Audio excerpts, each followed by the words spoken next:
कैसे हैं आप लोग। एक बार फिर स्वागत है आप सभी का हमारे एक और नए वीडियो के अंदर। आज का वीडियो बहुत ज़्यादा इंपॉर्टेंट होने वाला है। मैं ये नहीं कहूँगा कि आप वीडियो देखिए, लेकिन आपको ये वीडियो मजबूरन में देखना ही पड़ेगा, क्योंकि ये वीडियो के अंदर काफ़ी ज़्यादा इंटरेस्टिंग टॉपिक्स को कवर करने वाले हैं हम लोग। आइए शुरू करते हैं इस वीडियो को। पहला क्वेश्चन हमसे ये पूछ रहा है कि कौन कौन से ऐसे कारण हैं, किन किन कारणों की वजह से ये जो स्टार होता है वो हमें ट्विंकल करते हुए दिखाई देता है। आपके स्क्रीन पे इस समय कई कारण दिए गए हैं। इसमें अगर आप पहले वाले ऑप्शन को देखेंगे तो पहला ऑप्शन हमसे ये कह रहा है कि स्टार के अंदर बार बार लगातार एक्सप्लोजन होते रहता है, मतलब स्टार जो होता है फटते रहता है। ये कोई लॉजिकल रीज़न नहीं है, स्टार फटते रहता है तो स्टार हमें ट्विंकल करते हुए दिखाई देता है, ऐसा नहीं है। हमारा सन होता है, सन के अंदर भी लगातार एक्सप्लोजन होते रहता है, बट सन तो हमें ट्विंकल करते हुए नहीं दिखाई देता है, तो ये फालतू रीज़न है। दूसरा है यहाँ पे अर्थ की एटमॉस्फेयर से लाइट एब्जॉर्ब कर लेता है, नहीं, अर्थ लाइट देता नहीं है, अर्थ लाइट लेता है, तो ये भी फालतू है। बेसिकली गाइस ये जो स्टार होता है वो कोई मोशन नहीं करता, स्टार एक जगह पे कांस्टेंट है, तो ये भी रीज़न कोई वैलिड नहीं है। फोर्थ ऑप्शन क्या है, यहाँ पे थोड़ा सा स्पेलिंग मिस्टेक हुआ है, चेंज इन जी, ये अलग हो गया, बट ये साथ में आएगा, चेंजिंग आएगा।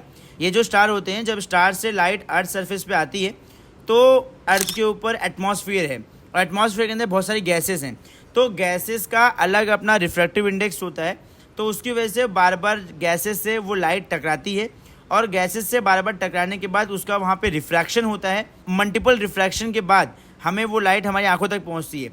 अगर आप छत पे जाके चढ़ जाओगे अपने घर के और ऊपर से रात में स्टार को देखने की कोशिश करोगे तो स्टार आपको ट्विंकल होते हुए दिखाई देगा। इसका रीज़न यही है कि जब स्टार से लाइट आती है आपके आंखों में, तो आपके आंखों में डायरेक्टली नहीं आती है, बीच में अर्थ का एटमॉस्फेयर आता है।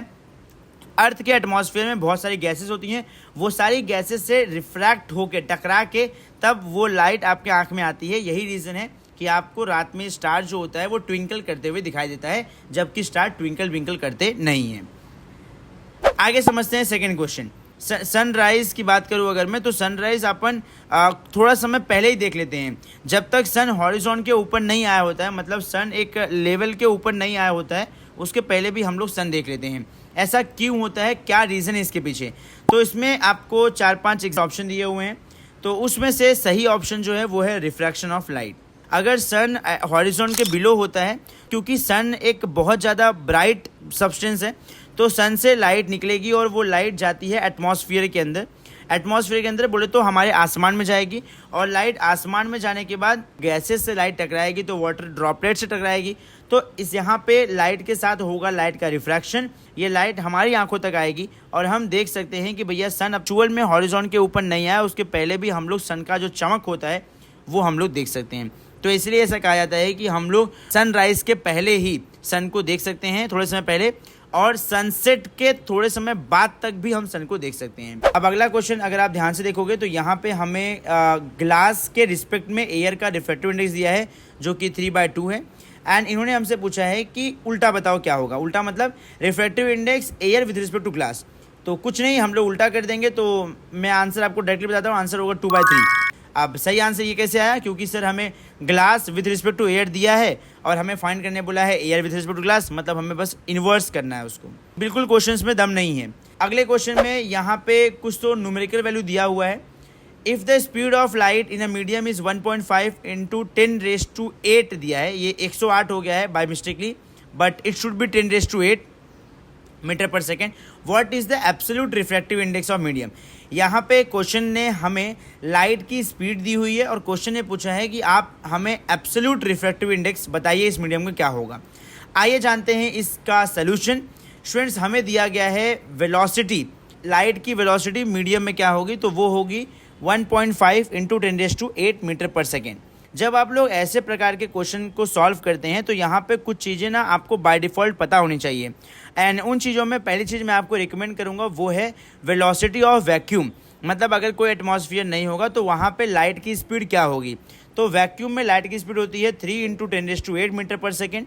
अब हमें फाइंड आउट क्या करना है, हमें फाइंड आउट करना है absolute refractive index of medium. Absolute refractive index का मतलब होता है आपके पास जो भी मीडियम है, आप उस मीडियम का रिफ्रैक्टिव इंडेक्स फाइंड कर रहे हो विथ रिस्पेक्ट टू वैक्यूम।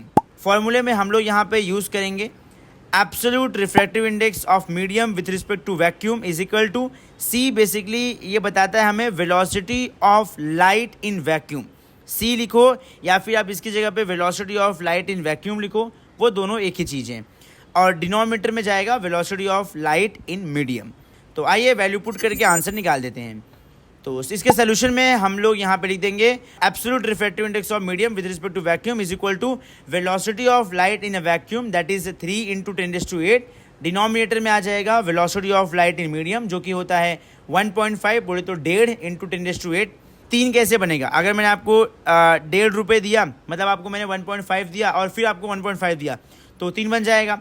तो मतलब 1.5 3 का आधा है, तो 1.5 2 सा 3 हो जाएगा। तो इसका आंसर हो जाएगा सर, और 10⁸ कट जाएंगे, तो इसका आंसर हो जाएगा absolute refractive index of medium with respect to vacuum is equal to 2। तो दोनों वेलोसिटी का जो यूनिट रहेगा वो कट जाने वाला है, तो यहाँ पे आपको कोई यूनिट लिखने की जरूरत नहीं है। तो जो रिफ्रैक्टिव इंडेक्स होता है स्टूडेंट्स, उसका कोई यूनिट नहीं होता है। तो आंसर में फाइनली आप डब्बा बना के लिख दीजिए कि absolute refractive index of medium is equal to 2। That's it. Second numerical में ये क्या कहना चाह रहे हैं, absolute refract indices of a glass and water is 3/2 and 4/3 respectively. पहले हमें ग्लास का वैक्यूम के साथ दिया है, वाटर का वैक्यूम के साथ दिया है, और फिर हमसे पूछ रहे हैं कि बताओ ग्लास का वाटर के रिस्पेक्ट में क्या होगा। आइए जानते हैं इसका सोल्यूशन फटाफट से। तो क्या क्या दिया हुआ है हमें सबसे पहले यहाँ पे दिया हुआ है refractive absolute refractive index of glass, और हमें मालूम है एब्सोल्यूट रिफ्रैक्टिव इंडेक्स क्या होता है, that is equal to velocity of light in a vacuum जो कि सी होता है, डिनोमिनेटर में velocity of light in glass जो कि Vg है। सेकेंड हमें दिया हुआ है absolute refractive index of water जो कि 4/3 दिया हुआ है। अब हम जानते हैं एब्सोल्यूट रिफ्रैक्टिव इंडेक्स मतलब क्या होता है, velocity of light in vacuum divide by velocity of light in water. इसके बाद हमें फाइंड आउट क्या करने का है वो लिखेंगे, फाइंड आउट करना है refractive index of glass with respect to water, and हमारा जो फॉर्मूला होगा वो हो जाएगा sir velocity of water upon velocity of glass. तो आइए यहाँ पे सोल्यूशन पे इसके फोकस करते हैं और सोल्यूशन के अंदर कुछ बातों को देखते हैं, क्या कुछ चीज़ें लिख सकते हैं। तो सोल्यूशन के अंदर सेम टू सेम फॉर्मूला चिपकाएंगे। सबसे पहले फॉर्मूला चिपकाने के बाद यहाँ पे हम लोग मल्टीप्लाई एंड डिवाइड करेंगे सी के साथ में, क्योंकि हमें C/Vg मालूम है और C/Vw मालूम है। तो हम लोग यहाँ पे मल्टीप्लाई और डिवाइड करेंगे ताकि न्यूमरेटर डिनोमिनेटर दोनों में C आ जाए। तो मैंने यहाँ पे देखिए C से मल्टीप्लाई और डिवाइड दोनों किया है, न्यूमरेटर डिनोमिनेटर दोनों साइड में। अगर आप यहाँ पे देखेंगे रिफ्रैक्टिव इंडेक्स ऑफ ग्लास जो दिया है इसका फॉर्मूला है C, मतलब refractive index in vacuum upon glass है। तो हम लोग C को इस तरीके से अरेंज करेंगे कि C ऊपर आ जाए और Vg नीचे आ जाए, तो यहाँ पर अरेंज कर दिए। सेकेंड अगर आप देखेंगे तो refractive index of water, absolute refractive index water दिया हुआ है, इसका मतलब speed of light in vacuum upon speed of light in water दिया है। यहाँ पे C जो होता है स्टूडेंट्स वो ऊपर आना चाहिए, बट यहाँ पे ऊपर ला नहीं सकते क्योंकि एक ही C है, तो वो गया नीचे। अब हम उसको ट्राई करेंगे ऊपर लाने के लिए। तो यहाँ पे देखिए आगे क्या करेंगे हम लोग। तो अब यहाँ पे हम लोग इनकी वैल्यू पुट करेंगे। तो पहला हमने यहाँ पे C/Vg की वैल्यू पुट किया जो कि है 3/2, तो यहाँ मैंने 3/2 सब्स्टिट्यूट किया है।